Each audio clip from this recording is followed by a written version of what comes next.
Apa hukum orang berpuasa tapi tak sholat? Walaupun hidup 1000 tahun, kalau tak sembayang apa gunanya? Walau hidup 1000 tahun, kalau tak sembayang apa gunanya? Apa Ustaz Somad ini? Menjawab kok pakai nyanyi. As-salatu imaduddin. Salat itu tiang agama. Kenapa kipas angin ini bisa menyangkut? Karena ada tiang. Kenapa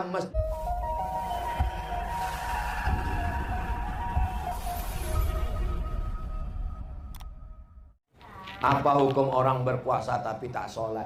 Walaupun hidup 1000 tahun, kalau tak sembayang apa gunanya? Walau hidup 1000 tahun, kalau tak sembayang apa gunanya? Apa Ustaz Somad ini? Menjawab kok pakai nyanyi. As-salatu imaduddin. Salat itu tiang agama. Kenapa kipas angin ini bisa menyangkut? Karena ada tiang. Kenapa masjid ini bisa berdiri? Karena ada tiang. Kenapa kubah bisa kokoh? Karena ada tiang. Baru nampak gedung tembakau tadi. Tadi tak jelas. Kenapa gedung tembakau bisa berdiri? Karena ada tiang. Jadi amal itu terbang kalau tidak ada tiang. Orang yang tak sholat hukumnya 2. Yang pertama kafir, kalau dia mengingkari sholat. Kau kenapa tak sholat? Sholat ini buang-buang waktu aja. Kafir, halal darah, pancung kepalanya. Kafir, murtad dia. Dia mesti masuk Islam lagi. Tapi kalau dia malas, kau kenapa tak sholat? Aduh, nantilah udah agak tua-tua sedikit Pak Ustaz. Maka orang ini tidak sampai kafir menurut ahlu sunnah. Dia adalah fasik. Yudillu bihi kasiran wa yahdi bihi kasira wa ma yudillu bihi illal. Banyak yang disesatkan Allah. Siapa yang disesatkan Allah? Yang disesatkan Allah itu adalah orang yang fasik. Ibu kalau cari menantu yang sholat. Betul, soleh. Syaratnya soleh itu adalah sholat. Kalau tak sholat, tak mungkin dia soleh. Mana mungkin soleh kalau tidak sholat. Bapak juga kalau mencari istri, bukan mencari istri, untuk anak maksudnya. Ini bapak ini diiyakannya pula.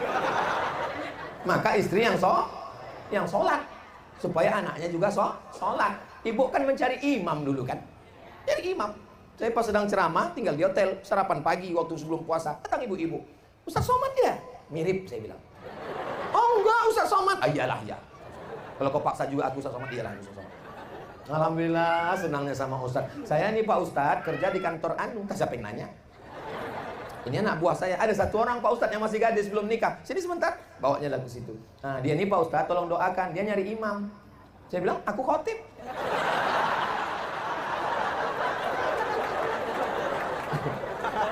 Nah, ibu semua mencari imam. Dan imam itu adalah imam sholat. Bapak, yang ingin mereka ini Bapak membangunkan mereka di tengah malam. Wake up my honey, my darling.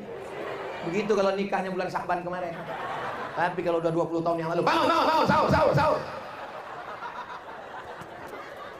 Mereka mau dibimbing sholat tahajud kan, Bu?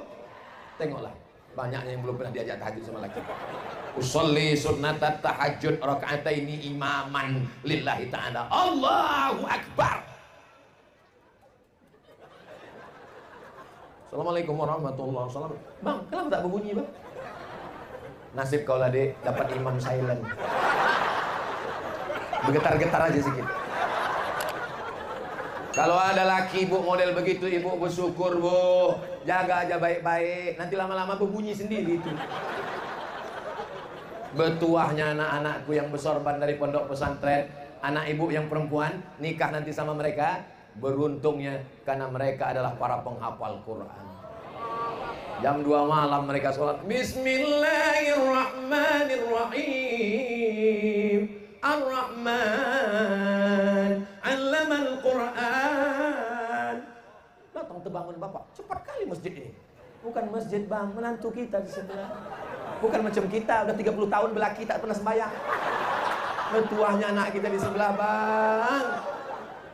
Saya ini bodoh Pak Ustadz, aku ini jahil Pak Ustadz, aku ini jahat Pak Ustadz. Aku tak ingin anakku macam aku, maka aku buat anakku masuk pesantren. Begitu juga ibu, lakiku Fir'aun Pak Ustadz. Aku tak ingin anakku ini merasakan macam aku. Tapi ngomong gitu jangan depan laki. Sedih dia. Nah, mudah-mudahan ibu mendapatkan menantu yang soleh-soleh, yang sholat-sholat. Dulu saya sangka kalau nikah sama dia bahagia Pak Ustadz. Waktu dia datang meminang ke rumah, mobil besar mewah, rupanya rental. Dulu saya sangka kalau nikah sama dia bahagia, rumahnya besar, ada kolam renangnya. Ternyata Pak Ustadz, bagaimana rasanya nikah sama dia Bu? Tak sembahyang dia Pak Ustadz. Bagaimana rasanya? Macam tidur sama babi hutan. Beruntunglah kalian yang laki sembahyang, yang belum sholat mudah-mudahan dibukakan Allah pintu hatinya sholat. Ibu jangan pernah berhenti, ambilkan kain sarung, ambilkan peci, sembahyang bang, sembahyang. Aku tengok beberapa kawan abang udah mati semua, sembahyang, sembahyang. Sembahyang bang, tak ada yang bisa menolong abang di liang lahat nanti. Aku belaki, aku lagi nanti, abang sembahyang. Sambil masak sahur pagi-pagi. Walaupun hidup 1000 tahun, kalau tak sembahyang macam lakiku ini, apa gunanya? Pukul-pukulkan centong tu sikit. Tapi jangan lupa ada yang lebih hebat daripada cakap, ada yang lebih hebat daripada, yaitu sujud. Mintakan sholat sunat hajat 2 rakaat. Usolli sunatal hajat, bukakan pintu hati lakiku ini ya Allah. Kalau udah terkunci, pukulkan sama gembok-gemboknya sekalian. Di sujud terakhir itu mintalah sama Allah. Jangan dicakapkan di mulut. Kalau bercakap pakai bahasa Indonesia dalam sholat, batal. Dalam hati aja, jangan dikeluarkan. Ya Allah, lakiku tak sembahyang, jangan. Dalam hati aja. Selesai sholat ditanya kawan, apa sholat kau tadi? Aku sholat hajat. Meminta menantu? Enggak. Meminta apa? Enggak. Apanya? Lakiku tak sembahyang. Udah berapa lama? Sejak nikah. Lakiku sampai mati tak sembahyang. Sama nasib kita berarti ya, mampus lah dia. Ya Allah, bukakanlah pintu hati jamaah nih ya Allah. Bukakan pintu hati jamaah nih ya Allah. Bukakan pintu jamaah nih ya Allah.